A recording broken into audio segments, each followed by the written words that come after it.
Welcome to Wolf Mindset Podcast. I'll be your host Ian Q. We are joined by Daniel. A huge welcome, Daniel. So tonight you're going to be talking about the power of breathing. So Daniel, what got you into this breathing journey? I did a lot of off-road riding in Wales, enduro riding.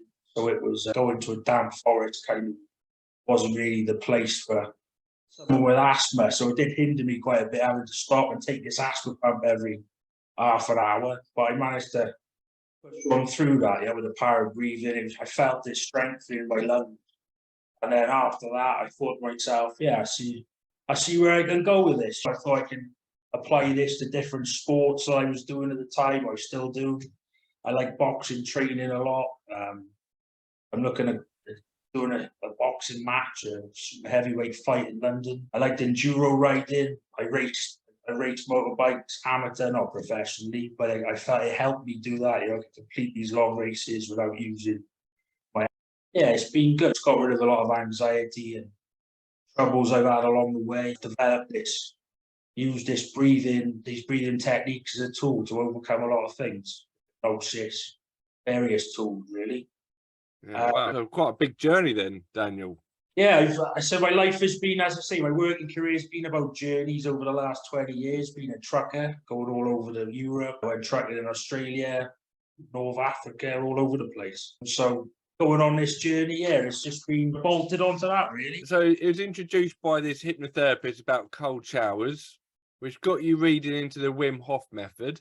Yeah. And due to your studying, it's prevented you from needing your inhaler and it's helped your mental state. Definitely, and physically as well. I feel a lot stronger, my endurance. Recently, I ran a 10K run just for using breathing exercises. I'm not a runner. I don't even like running. I don't like running at all. I can't even remember the last time I ran to the end of the street, to be honest. So I managed to complete a 10K run around my town in Wales. It was a big event. It was 2,500 people involved. So tell us the first time you used it. So you said you had some cold showers, but what was the first thing that you did with your breathing method, which took you way out your comfort zone? What was the first time that you went, oh, this is really powerful stuff? I think I first noticed it while I was doing the cold showers. Usually when you speak to different people, they say, oh yeah, I put it on warm and then I usually put it a bit cold on myself and I turn it down. And then I just realised I was listening to Wim Hof and he was talking about the pain that he suffered. Actually, he was talking about what? He was talking about pain he suffered. The pain he'd suffered, that his wife, on her way to work, I was on a hire car. I listened to this podcast for about 2 hours and it talked about the pain and his experience and he was talking about breathing and the cold. And I'd experienced this big explosion in London and it really rattled myself and it gave me a lot of stress and anxiety and worry. And I couldn't sleep. I can relate to what he was saying. I hadn't lost my wife or anything, but I felt like I'd lost part of myself in all this trauma and anxiety. I felt like it was something I needed to do. His words related, it resonated with me, if you like.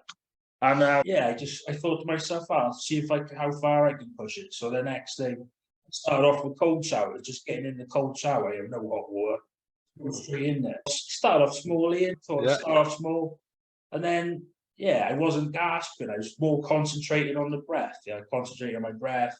Then I could realise I could stay in a cold shower. What did you think when you first got in? Do you think, bloody hell, this is horrible? Yeah, I'm like everyone, gasping, oh no, I don't like it. But then you define, like you say, you're creating a mindset, aren't you? The superpower. You've got to start somewhere, as they say. You can't just jump into the deep end. Well, you can, but I don't think that's going to help you very much. So it started off with cold showers. Then I got used to that. Like you say, well, you're in your comfort zone now. You've got to go a bit more uncomfortable. So then I lived by the sea. All right, we'll go to the sea. Start going in the sea in the winter in Wales. Well, that's pretty uncomfortable. Yeah. Anyone. We'll do the breathing exercises in the car before I got in the sea. And then I just built it up. I started going to waterfalls, started going to lakes. And I just found myself rivers. I started pushing myself. I did a 110-mile bike ride, just the power of basically breathing. I put my headphones in, I had some hypnotherapy music playing, but it's just relaxing you, you feel the limits are in. I don't think you're the only limits to stopping you, are they?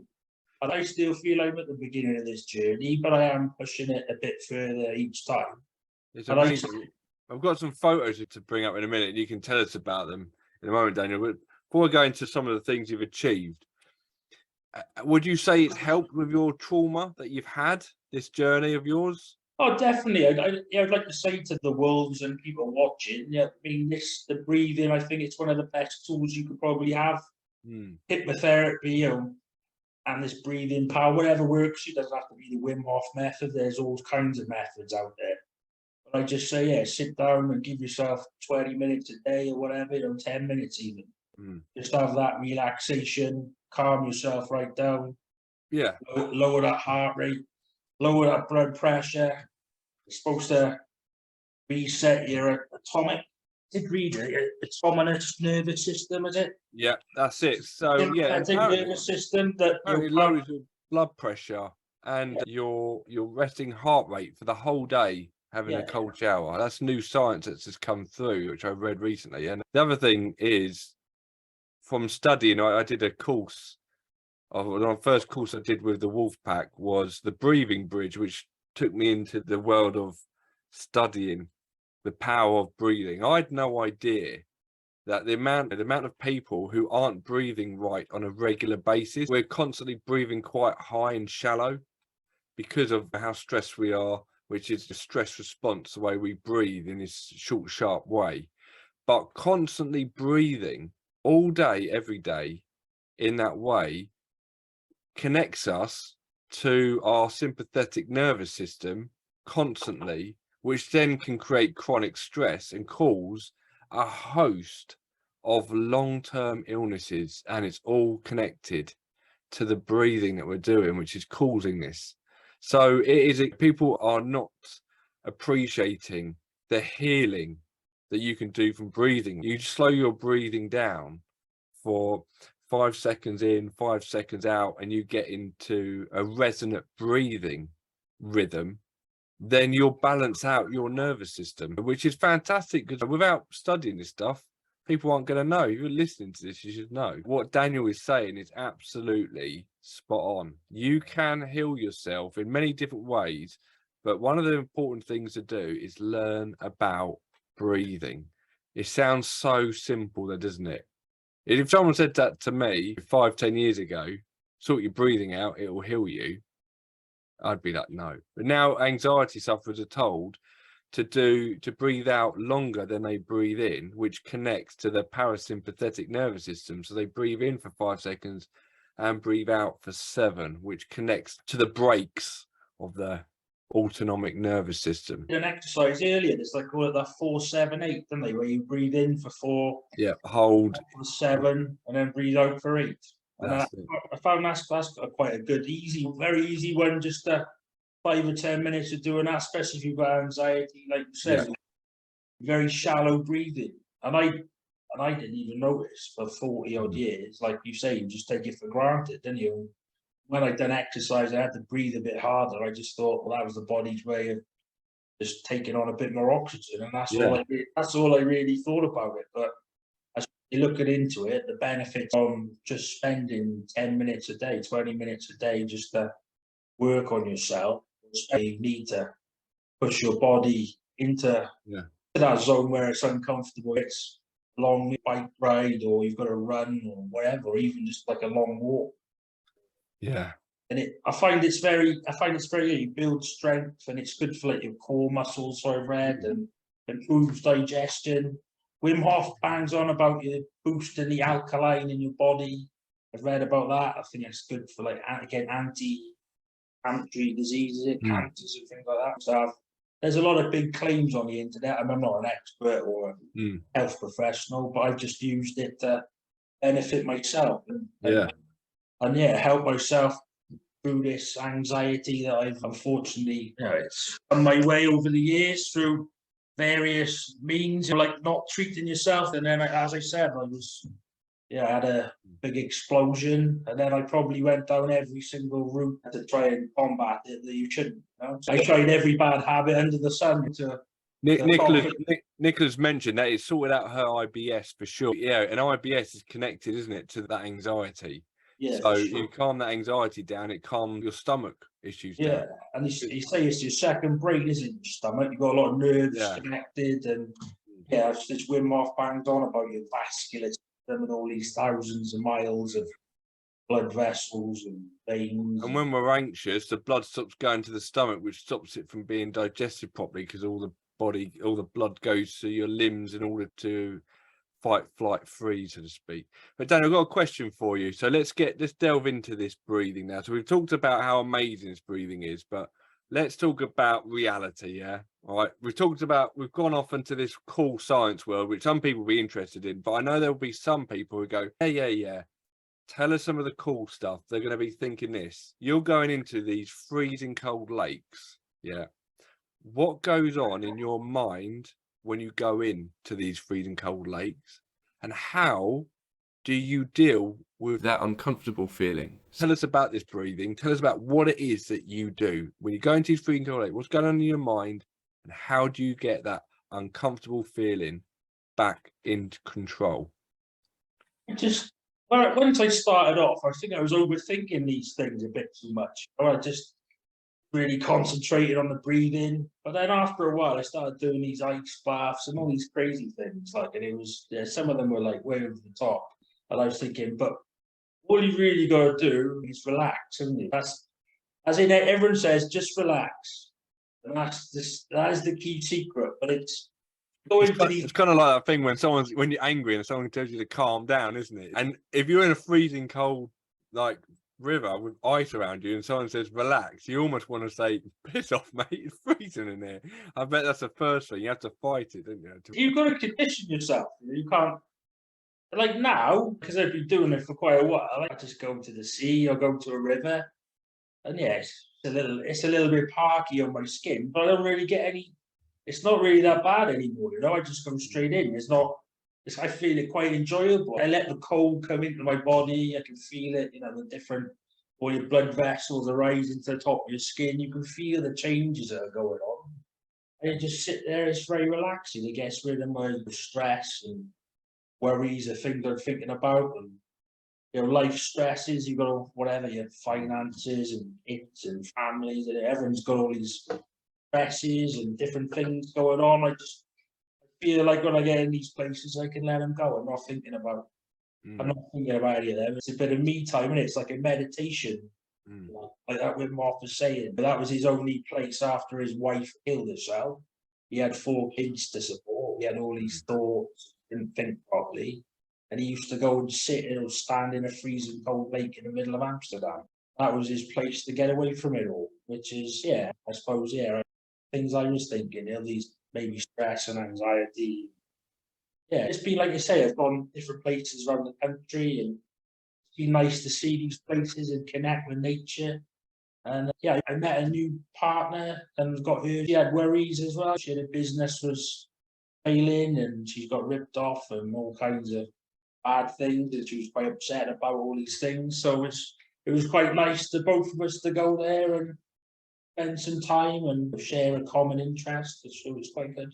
That's great. I will say this to anyone who's listening who's thinking of starting. There does come some safety measurements that you should think before you do this, because I know that Wim Hof, it's quite cool to see people jumping in these icy cold lakes. But don't do that. If you are doing that on your own, you've got to still think that your body can still get hypothermia and things like that. And there are people that have watched Wim Hof programs and have gone and caused themselves some issues by just jumping into these things. You've got to understand that there is a method to all of this kind of thing. And Bev's asking whether we can practice this breathing technique in a moment, which I think we're going to do, aren't we, at the end, Daniel? Let's just say that you was with one of us and we was going into a cold lake and you were standing on the side. What would you be telling that person that they need to do to regulate themselves so that they're ready to go into that cold water? Right, breathe. Okay, so is that because, when you say breathe, is that because the ice takes your breath away, doesn't it? It does, yeah. It's a shock. You're shocking your body, aren't you? Yeah. It's a shock. You're putting yourself in an environment that's putting stress on you. Which So I, where would you take your mind? Where would you take your mind, and what would you do with your breathing? for me personally, I concentrate on every breath. Slowly deep into your nose. I step in there, maybe stand there in your ankles for a bit, and then maybe go in a bit more. It's best to build it up. I guess I didn't go straight into the deep end. As I said, I started built it up with cold showers. I went down that road. You know, I did 3 minutes. Didn't go hot. Got straight in a cold. You know, where you're not gasping. You'll come where you feel when you start to feel comfortable in the cold shower at home. Maybe then start going outside and go find a lake or go find the sea or something. But yeah, don't go jumping straight into a cold lake. It's going to cause you bother. I think. Yeah, do it and make sure someone's with you and that you're with somebody who knows what they're doing as well. Like I say, I'm no expert. I just read things. And, yeah, but you've done it, haven't you? And you've progressed. So you sent us a couple of pictures, and while I'm getting these pictures up, and you can explain, Nicola has just mentioned that Wim said that when his wife did what she did, he literally froze and couldn't do anything, and then it was the coldness of the water that unfroze him. That's quite an interesting quote, isn't it? I think it was. Yeah, I think when I listened to the podcast in his hire car, he was basically saying that, and he just said it was the pain that didn't feel in that water that it sort of took pains away. You know, he could started to think more clearly. He could do what he needed to do for his kids, and yeah, the pain turned him into the person on the internet. Yeah, I resonated with him, but I didn't lose my wife. But as I say, I got caught in an explosion that almost took my life. And wow. yeah, I couldn't hear anything for a couple of weeks, and couldn't sleep properly for a couple of months. You know, so it went on for a while. I couldn't be around my children for a while. I didn't want to be around my children, stuff like that. I did sink to rock bottom. I started taking sleeping tablets and drinking and smoking and all kinds of things that you don't really want to do. They're not mindful things, are they? But at that moment, you're trying anything to take away that pain. Yeah, exactly. But you can't. And then I found hypnosis, and that jump started me onto a journey of doing this. We've got some pictures here of you, Daniel. Where are you here? That's in Devon, down in Sidmouth. Is that cold in there? No, summer. It's the summer. That was a river. Actually, down near you. That was Wareham. Yeah. The River Piddle. I think it was quite cool in there. It was a lovely hot day, but the river was quite cool. Yeah. It's a nice sunset here. That was in Gower, down in Wales. That's Silly, Worm's Head. And what's this about? We've got a picture of you on a motorbike going for a puddle. That's because you could. It was a puddle cold. I thought I'd send it, and it's through my love of motorcycling. And okay, I was going to say, I thought you were going to tell me that the puddle was cold. No, the puddle was a bit cold, but I did some breathing on this holiday I went on. That was mainly to get rid of the hangover. So you use your breathing not just in these lakes, you use it in all parts of your life now. Yes, I think once you have to push yourself, like I did a charity bike ride from Cardiff to Tenby, and it was 180 kilometres. The last 30 miles of it were horrendous, and yeah, it was all these massive hills, and they were really puffing, and you had to keep dysregulated my breathing. And I was supposed to do an 8-week training program, which unfortunately hurt my arm, and I only did about 2 weeks. I didn't really do the training for it, but I'd signed up to do it, so I was always going to do it, Ian. So I put my name on the dotted line, so there was no backing out. And I did about 80 miles of this ride, and I thought, oh, I'm feeling pretty strong, and had my coffee and my sandwich, and right, let's get the next 30 miles done. And I remember some guy saying, a bit cheeky the next bit, and he wasn't wrong. And after about 20 miles of these hills going up and down, I don't mind you, I think of all the breathing techniques in the world. I carried on going with them, and yeah, it got me through the last bit, you know.